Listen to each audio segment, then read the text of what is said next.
Nous avons ici une photo prise par une navette spatiale qui vient d'atterrir sur le sol.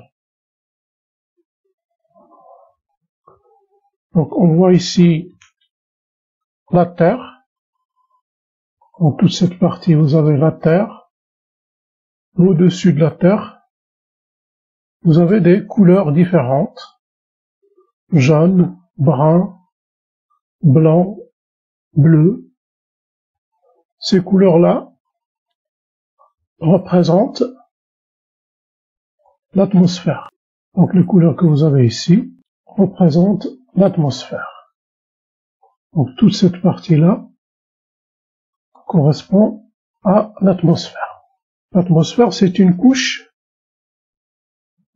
de gaz qui entoure la Terre. Donc ces couches-là que vous avez ici, vous avez plusieurs couches.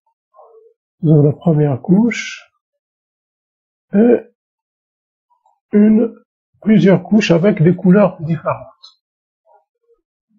Donc l'atmosphère, c'est une couche très fine, constituée par des gaz qui entourent la Terre.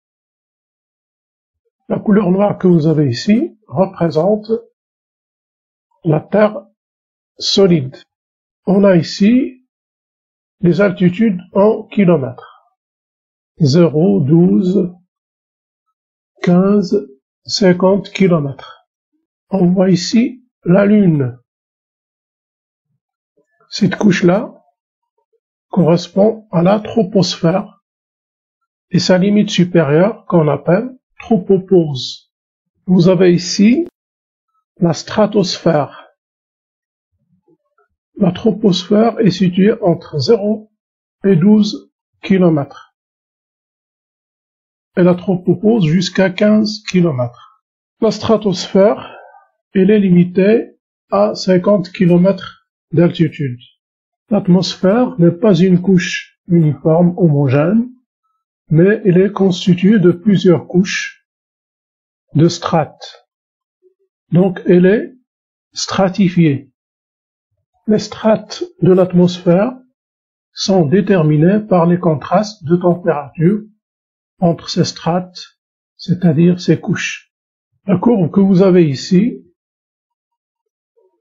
représente les variations de température de l'atmosphère. Vous avez ici des températures positives et des températures négatives. Dans la troposphère, la température croît depuis le bas vers le haut. Dans la stratosphère, la température au début elle est constante, puis il croît lorsque la latitude augmente. Dans la mésosphère, la température décroît, et dans la thermosphère, la température croît de nouveau lorsque l'altitude augmente. Ce sont les variations de température qui déterminent les différentes couches de l'atmosphère. Depuis le bas vers le haut, on a la troposphère, la stratosphère, la mésosphère et la thermosphère. L'ionosphère est une couche qui est à cheval sur plusieurs couches. L'altitude ici qui varie depuis 0 à 500 km. On a ici la pression atmosphérique en millibars. Il augmente depuis le haut vers le bas.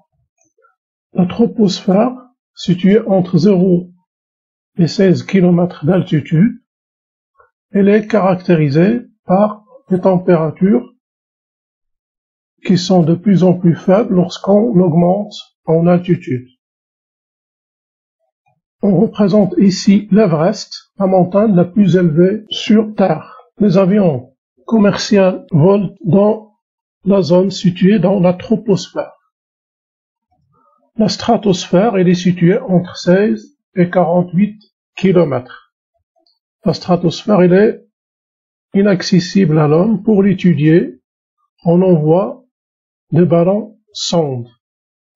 Elle est marquée par la présence de nuages nacrés.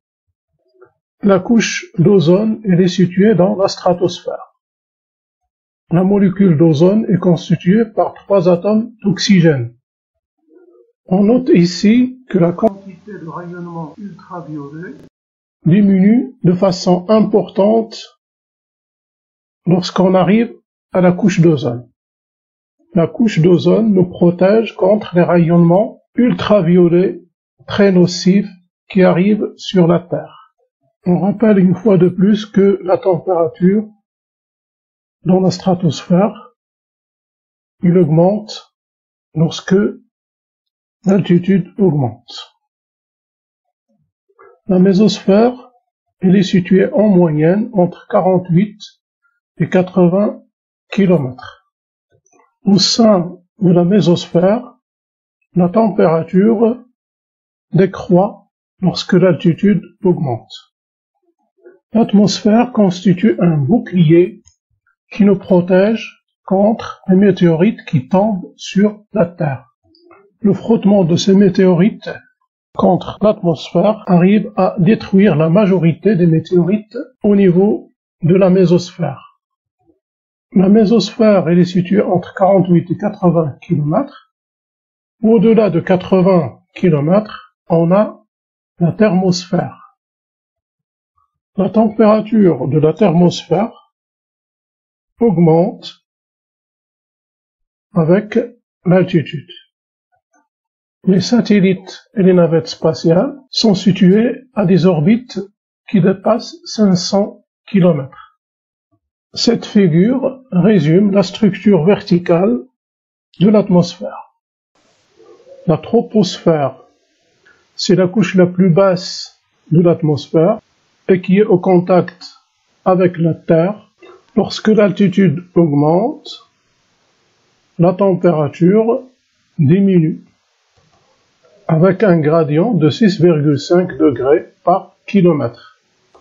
L'épaisseur de la troposphère varie entre 8 km et 17 km depuis les pôles à l'équateur. Cette variation est liée à la force centrifuge due à la rotation de la Terre sur elle-même. L'épaisseur de la troposphère varie aussi en fonction des saisons. Elle contient 80% de la masse de l'atmosphère, la totalité des nuages et de l'oxygène. La vie, elle est étroitement liée à la troposphère. L'air est instable, elle est animée par des mouvements, par des courants. C'est les vents. La tropopause, c'est la limite supérieure de la troposphère. La partie inférieure de la troposphère subit l'influence de la surface de la Terre. On a ici l'altitude à laquelle le petit avion vole. Par contre, les vols commerciaux sont situés à une altitude plus grande. Les avions supersoniques volent dans la stratosphère et non pas dans la troposphère. La montagne la plus élevée sur Terre, elle est située à l'intérieur de la troposphère. La stratosphère. Dans la stratosphère, la température augmente. Il passe de moins 56 degrés jusqu'à 0 degré. La courbe jaune donne la concentration en ozone. Dans cette zone, on a une forte concentration en ozone. C'est ce qu'on appelle la couche d'ozone. Cette couche nous protège des rayons ultraviolets. Dans la stratosphère, on trouve des vents violents qu'on appelle jet stream, qui ont une vitesse de 500 km par heure et qui soufflent depuis l'ouest vers l'est. En bleu, on a les polar jets, ou bien les vents polaires. En rouge, les subtropical jets. Ces vents, on les trouve dans l'hémisphère nord et dans l'hémisphère sud. Ce sont des vents qui soufflent depuis l'ouest vers l'est. En bas, vous avez une coupe dans l'hémisphère nord, depuis l'équateur vers le pôle nord. Cette coupe montre la circulation générale des masses d'air. Et on voit ici la position de ces vents de haute altitude. Et vous voyez ici en rouge la tropopause, c'est-à-dire la limite supérieure de la troposphère. Donc, les jet streams sont situés en bas de la tropopause. Vous avez ici la vitesse de ces jet streams.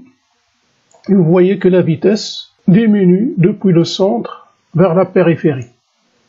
La vitesse est exprimée ici en miles par heure. La mésosphère. La mésosphère, elle est située entre 50 et 80 km d'altitude.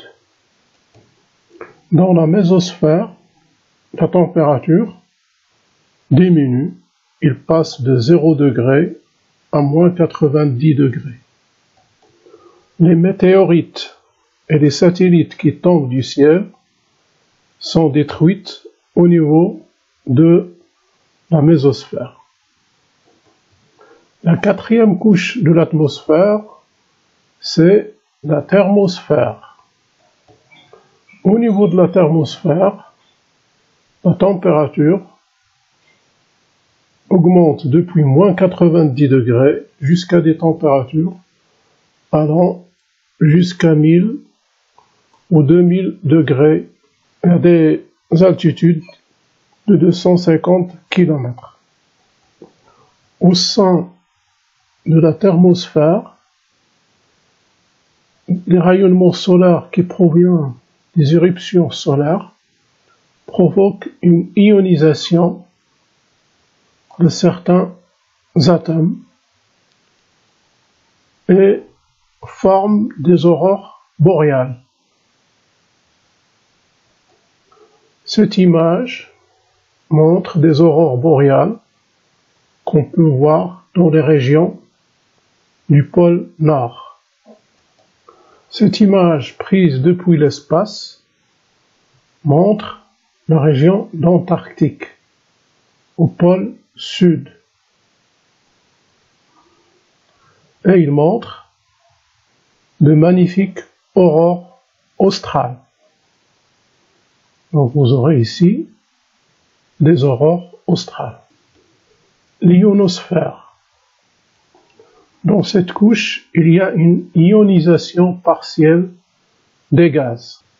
Cette couche, elle est comprise entre 60 et 1000 km d'altitude. Il couvre une partie de la mésosphère, toute la thermosphère. Il passe au-delà de l'atmosphère dans l'exosphère.